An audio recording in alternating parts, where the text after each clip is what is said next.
Ladies and gentlemen, the fantasy football waiver wire has absolutely sucked. So today I'm bringing you 10 must-stash players to add onto your team before week 4 fantasy football. And if you like fantasy football, hit that like and subscribe button as we are answering every start-sit question down below. And we are on the way to 2,000 subscribers. Would absolutely love to have you here in this community. Now, we started off with stash number 1.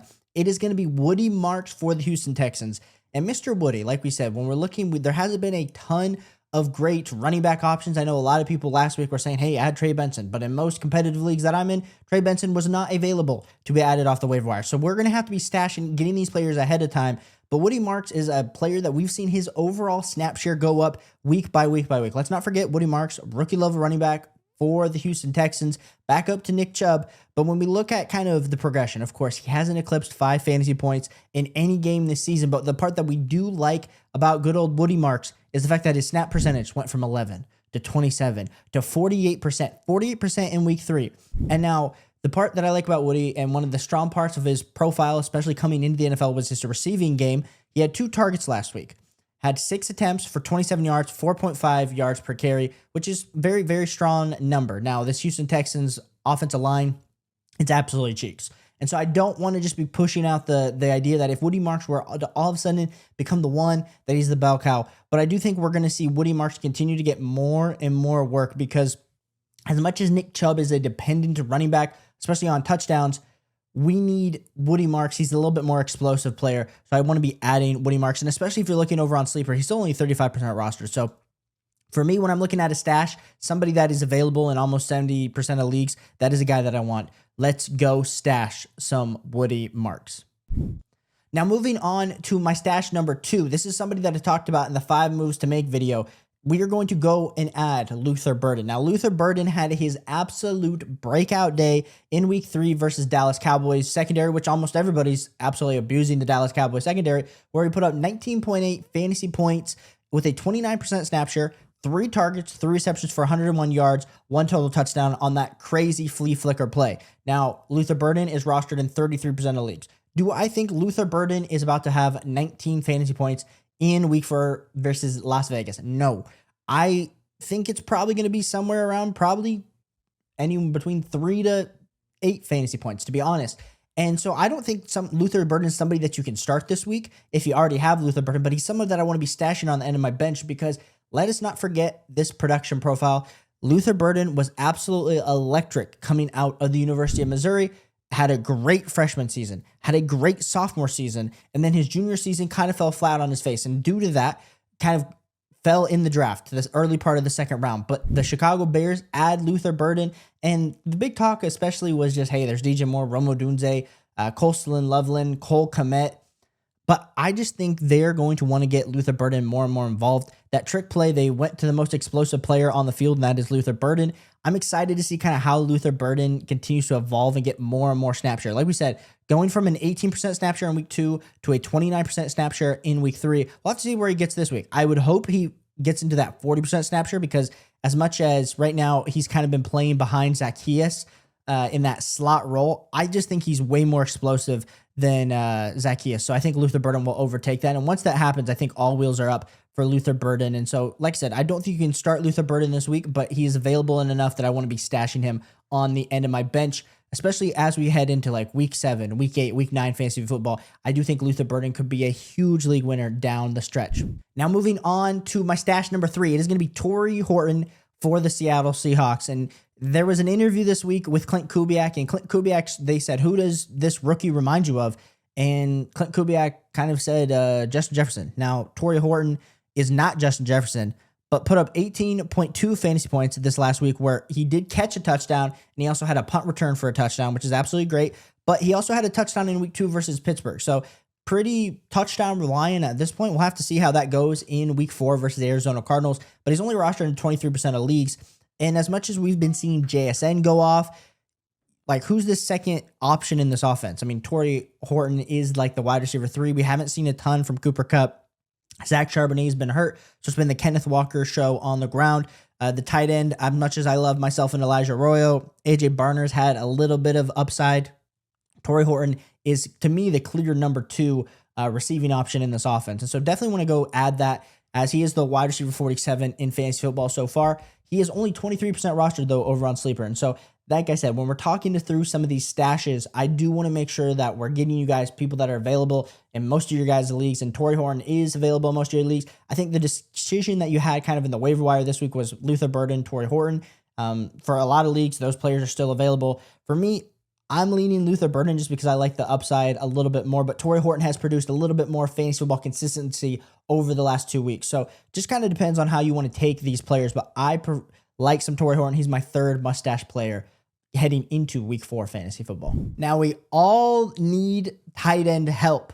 So my fourth mustache player, it is going to be Oronde Gadsden for the Los Angeles Chargers. And this guy as a rookie level tight end, we weren't expecting the production that he had in his essentially first game playing with 9.6 fantasy points in full PPR, 7 targets, 5 receptions, 46 receiving yards. Didn't even score a touchdown, but the part that's so exciting is he only had a 26% snap share.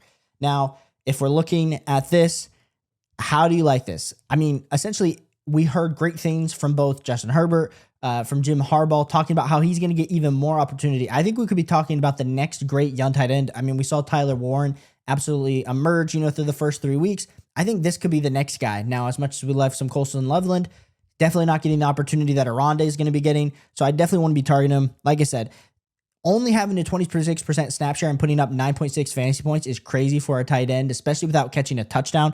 So I am excited, super, super excited if you want to go add and get some tight end production at the end of the bench. Now, I am not one typically to have 2 tight ends, so I understand it might be rough. Like, I'm not saying if you have Trey McBride or Brock Bowers that this is Oronde's the guy that you want to add. But if you do need some tight end help, let's say you've been struggling, absolutely struggling, maybe you have the tight end 9, 10, 11 in your league, make sure you go add Oronde as long as you do have some of that space. And this is kind of as we move into these next stashes, that's the part that I want to continue to highlight is, yes, these are stashes. There's so many different people that watch our content where there are so many different leagues. If you're in an 8-man league, a 10-man league, maybe these next guys are not going to be worthy of you stashing because you have so much better options. But if we're playing in a 12-man, I know there's some people that tune in that have a 14 or 16 team league. These are going to be a little bit deeper stash. So heading into my next stash, it is going to be Jeremy McNichols for the Washington Commanders. And with that Austin Eckler injury, we see essentially it being the Jeremy McNichols and Bill show, Mr. JCM. But it was not a great day for JCM in week 3, and Jeremy McNichols took a 60-yard touchdown to the house. 13.8 fantasy points in week 3 with only a 26% snap share, 4 attempts for 78 yards and that 1 total touchdown. So the other 3 attempts only for 18 yards. But all signs point to Jeremy McNichols getting more and more run, and the cheaper options that I can get in this Washington Commanders offense, I want. Now, Marcus Mariota looked good in week 3 without Jane Daniels. Jane Daniels is potentially going to be coming back this week. Like I said, recording this on Thursday, it's coming out on Saturday, so we'll get an official word. Jane Daniels has been limited all week, but whoever the quarterback is for the Washington Commanders, long-term this season, I think Jeremy McNichols could provide some fantasy football value, and Ja'Cory Krosky-Merritt's a little bit more expensive. Like I said, I know Chris Rodriguez also got some run, but Jeremy McNichols is kind of the back that there's something when you saw that explosion and see that long run, you're like, I haven't seen that from Bill besides in the preseason. So I do think JCM's still somebody that you need to be holding, but Jeremy McNichols is the guy that I want to continue to stash. He's only 17% rostered on Sleeper. So like I said, a little bit deeper of a stash, but definitely want Jeremy McNichols if you need some running back help. Now, the next guy that I want to be stashing, and I've talked about him, I feel like in almost every stash video, it's Jalen Coker for the Carolina Panthers. As much as we've seen some good stuff from Ted McMillan, this Carolina Panthers team definitely misses Jalen Coker. They traded away Adam Thielen because they thought Jalen Coker was going to be the starting slot wide receiver. We see him get injured, and now he's been on the IR, but he is still week to week with that quadriceps injury. So like I said, he's making progress. I want to continue to monitor it. But like I said, if you got a free spot in your IR, let's say you don't have a George Kittle or someone like that, I'm stashing Jalen Coker in an IR spot because you can then maybe if Oronde's there, Tory Horton's there, you can then pick up one of those guys, put them on your actual bench, got someone in your IR spot. So I like some Jalen Coker. Let's not forget last season had a really good year in year 1, just very, very, very consistent. So that's somebody that I want to just continue to be keeping an eye on kind of as we head into future weeks, because I know a lot of people are excited about the Rashee Rice coming back. for week 6, but like in a very smaller way. I'm super excited about Jalen Coker there. Now, stash number 7 for me is going to be Kyle Monongai for the Chicago Bears, and he is still the RB2 in this offense. And I know there's all these rumors out there that potentially, Breece Hall is going to get traded to the Chicago Bears, or somebody's going to get traded to them. And we haven't seen that yet. And so until then, I want the RB2 in the Chicago Bears offense, especially as we continue to see Ben Johnson evolve this offense. Only had a 29% snap share in week 3, but heading into week 4, like I said, I just think there's enough work there that if I'm taking a high priority handcuff, of course I prefer Woody Marks, Jeremy McNichols, but Kyle Monongai is a guy that if you're maybe playing in a little bit deeper league, you want to make sure that you have nothing great, 2, 4, and 3 fantasy points through the first 3 weeks. But like I said, the opportunity is kind of what I'm looking at a little bit more than the overall production at this point, especially when you get to this part of like the stashes weekly. Now, moving on to stash number 8, it is going to be Isaiah Likely for the Baltimore Ravens. And I thought, let's give you a secondary tight end stash, because at this point in the season, there's a lot of people that are struggling at the tight end position. And so Isaiah Likely, especially getting added into this Baltimore Ravens team. We've seen Mark Andrews last week, especially on Monday night, have the 2 touchdowns, and a lot of people are getting excited. But let's not forget, Isaiah Likely in week 1 of last year kind of stole Mark Andrews' cookies a little bit.